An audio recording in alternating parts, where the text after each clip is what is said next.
I remember when I was a child at primary school, I had a horrible skin complaint, presumably some kind of eczema that was in all the cracks in my face, between my nose and my cheeks, and crusted on my eyelids. It used to bleed and weep, and it was incredibly sore and itchy. And so I remember this story about the 10 lepers in one of our scripture lessons. I remember drawing in my exercise book this lovely picture, 10 lepers, and colouring it in nicely with my colouring pencils. And then we went outside into the playground. One of the little boys shouted out to me, "Unclean, unclean," and you can imagine how that made me feel. But leprosy was more than an unattractive skin complaint. It was a disease that ate away at people's limbs. It caused loss of feeling, which then led to people hurting themselves and all kinds of infections in the wound. Understandably, everybody was very afraid of leprosy because it was contagious. And so anyone with a skin disease was treated as a social pariah. People who were thought to have leprosy would live in caves and lonely places. And it's in one of these lonely places that we hear that Jesus and the disciples are travelling. Now, it was quite unusual to be travelling between Samaria and Galilee. Good Jews would avoid Samaritans at all costs and go the long way round, because Samaritans and Jews thought very differently about their religion and generally hated one another. So why is Jesus here in the margins? What is he doing in this lonely country? In these places, borders was have crisscrossed, and it's at these borders, at these margins, that Jesus reaches out to heal 10 of the most lonely and marginalised people in their society.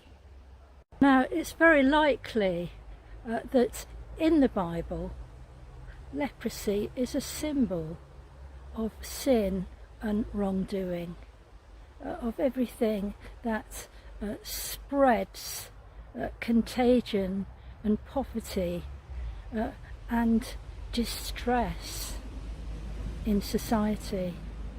I think as evangelicals, we've tended to make sin a very personal problem, a very personal issue. And that's because we're Western people and we tend to focus on the individual. But the Middle Eastern way in Jesus' time was to see these things as part of a societal problem.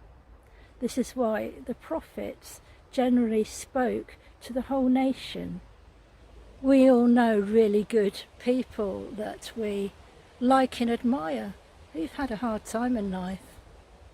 Maybe they've become sick or gone through some terrible traumas or family tragedies. So bad stuff happens to good people. It happens to everybody. And those 10 lepers were no different. Now, I've emphasised that Jesus and the disciples were going through the borders because Jesus reaches out and he heals these 10 men who are so marginalised. They are on the borders of their Jewish society. He just says the word to them go and show yourself to the priest. As they went away, believing that Jesus had healed them, they became well and whole and restored.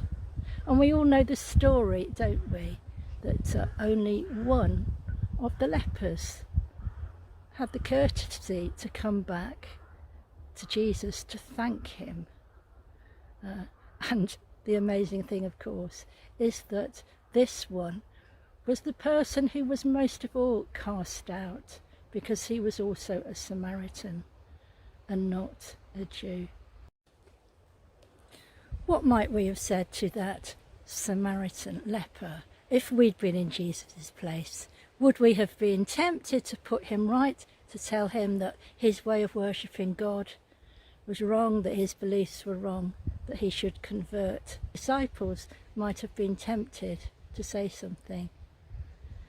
But Jesus doesn't do that. He just says to him, your faith has saved you. And he goes on his way.